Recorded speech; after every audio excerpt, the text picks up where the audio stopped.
보배로운 산돌이라는 제하에서 오늘 말씀을 우리 함께 나누도록 하겠습니다.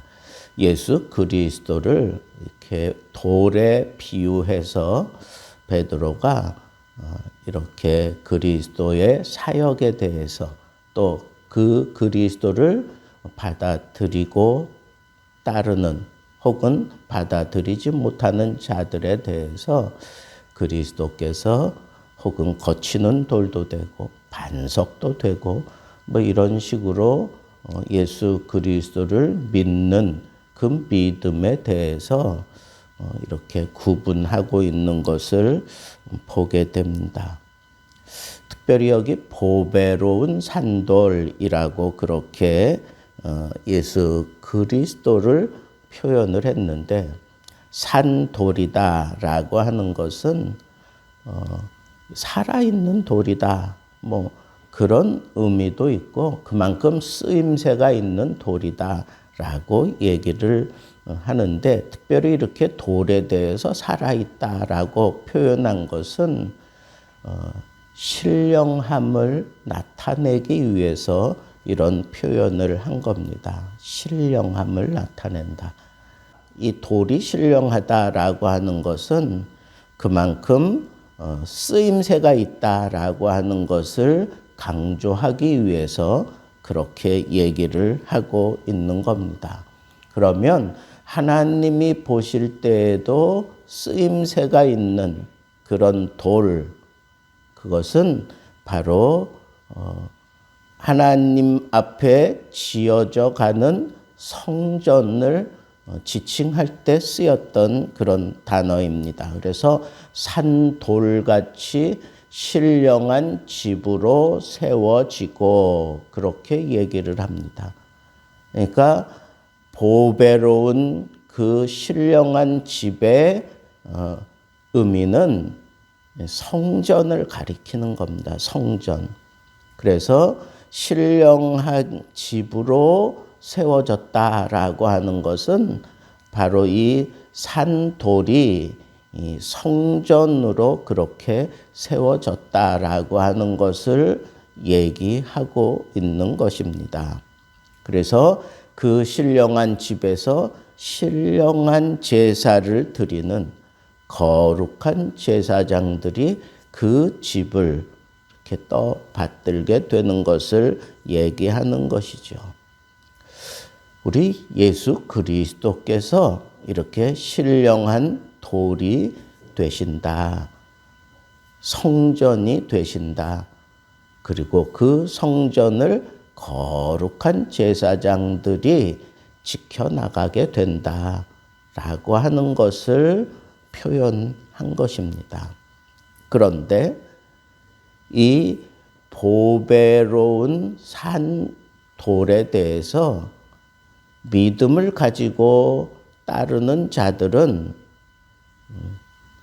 그 산돌이 그들에게 이렇게 모퉁이 돌이 돼요. 모퉁이 돌. 혹은 기초석이 된다. 기초석이 된다. 머릿돌이 된다. 뭐 이런 표현을 하고 있습니다. 그런데 믿지 않는 자들에게는 거치는 반석, 부딪히는 돌, 뭐 이런 식으로 표현을 하고 있습니다.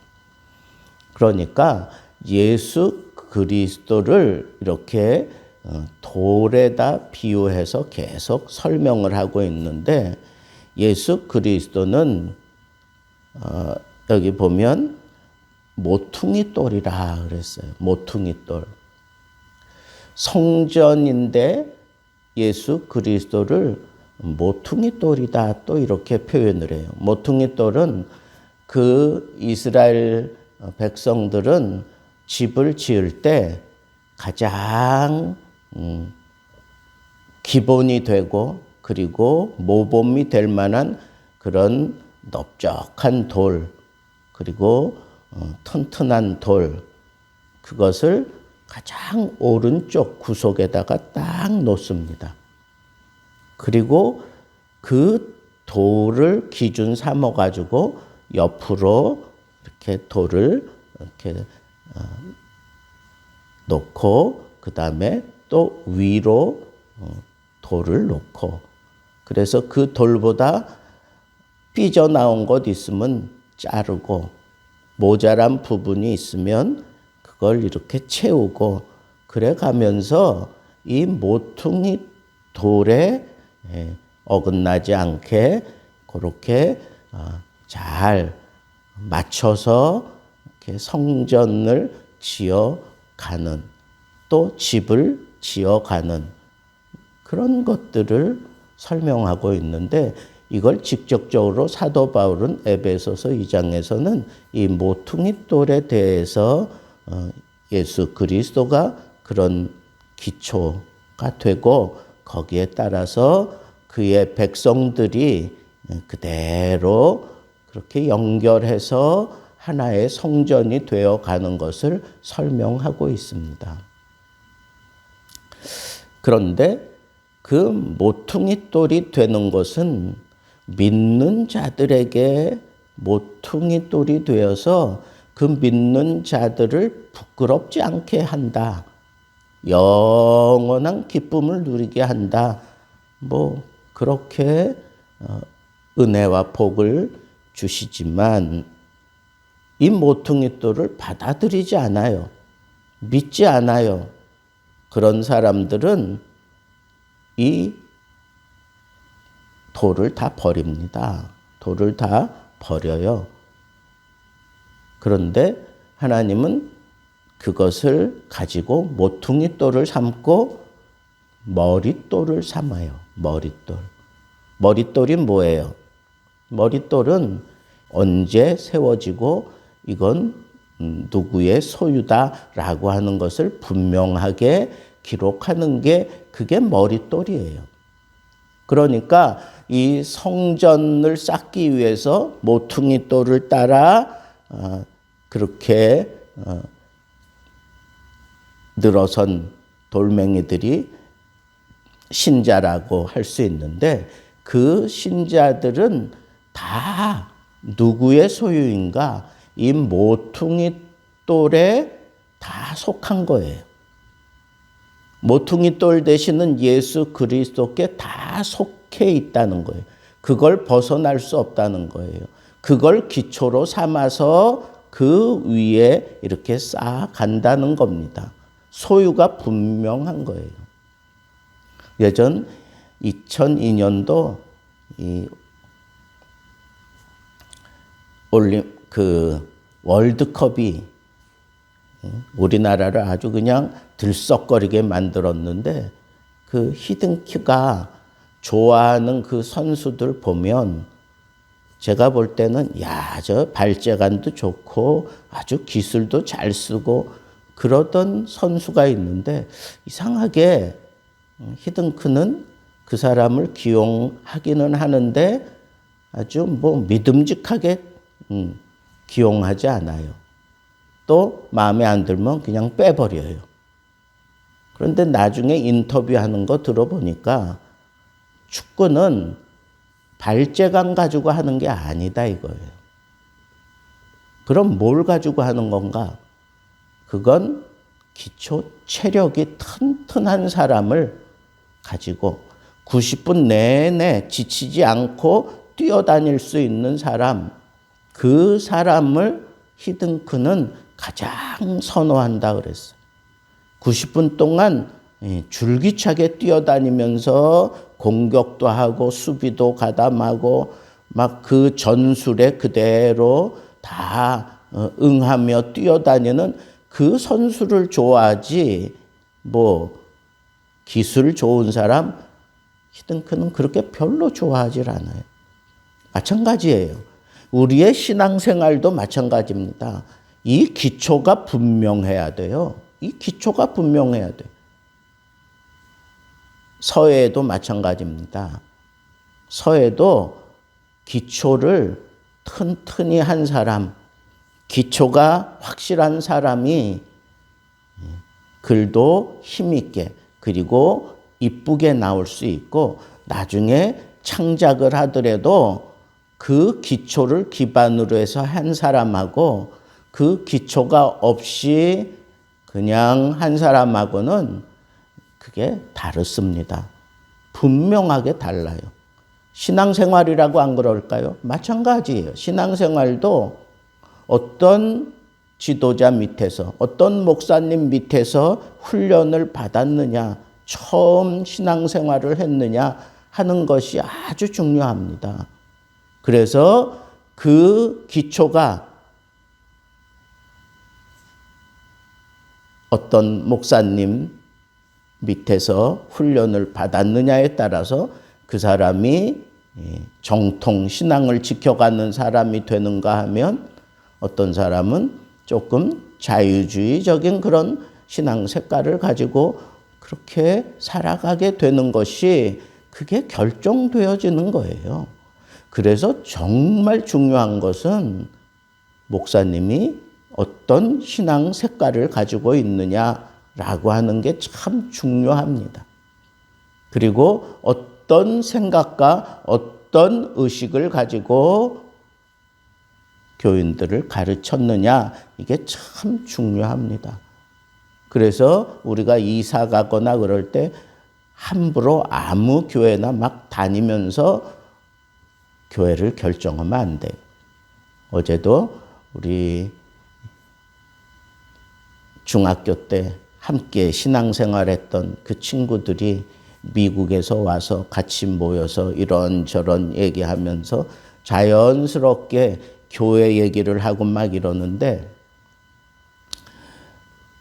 그때 요즘에는 다 큰 교회를 선호할 수밖에 없다는 거예요. 목사님이 어떤 목사님이냐, 그거보다도 어떤 시스템을 가지고 있고, 그리고 또 교회가 어떤 일들을 하고 있느냐, 이런 걸 보고 교회를 결정한다는 거예요. 제가 막 여기까지 차 올라왔지만 내가 목사로서 목사를 보고 선택해야 된다, 그런 얘기하기가 좀 그렇더라고요. 근데 분명한 것은 교회를 내가 다녀야 된다. 내가 어떤 사람을 교회를 소개할 때에는 제일 먼저 봐야 되는 것이 어떤 목사님이냐를 봐야 돼요. 어떤 목사님의 신앙을 가르치고 있느냐, 그걸 봐야 돼요. 그래서 거기에 따라서 교단이 결정이 되어지고, 그 교단 안에서도 어떤 신앙을 그렇게 표방하며 목회를 하느냐 하는 것을 판단할 수 있는 눈을 가진 사람이 그 교회를 소개해 주어야 하는 겁니다. 그게 아주 중요해요. 머릿돌이 됐다라고 하는 것은, 그리스도가 머릿돌이다라고 하는 것은 그리스도의 그 신앙, 그리스도의 그 생각, 그리스도의 그 행동, 그것을 그대로 내가 본받아 살아가겠다라고 하는 것을 내가 그 머릿돌에서 다 수용하는 거예요. 그 안에 내가 있다라고 하는 것은 예수 그리스도의 그 품에서 벗어나지 않고 그 안에서 내가 살아가고 있다라고 하는 것을 얘기하는 것과 마찬가지입니다. 똑같아요. 교회도 마찬가지입니다. 그리스도가 기초가 되어 있는, 그리스도가 머릿돌이 되어 있고, 그리스도가 주인이고, 그리스도가 모든 것에 가장 중요한 그 잣대가 되어져 있는 그런 교회를 내가 선택하고 그 교회에서 살아가게 될 때, 그때 하나님이 부끄럽지 않게 하시겠다고 약속했고, 그리고 영원히 흔들리지 않도록 하나님께서 붙잡아 주시마 약속하셨습니다. 여러분, 우리는 어디에 신앙을 내가 두고 살아가느냐, 그리스도가 우리 신앙의 표준인데, 그리스도가 우리의 모퉁이돌인지, 그리스도가 우리의 머릿돌인지, 그리스도가 보배로운 우리의 산돌인지, 그 기초가 바로 그리스도인지, 그걸 우리가 분명하게 판단을 해야 될 것이고, 그리고 그걸 믿고 따르는 사람들에게는 부끄럽지 않게 하시겠다 그랬어요. 영영이 흔들리지 아니하도록 하나님이 그렇게 붙들어 주겠다고 약속했습니다.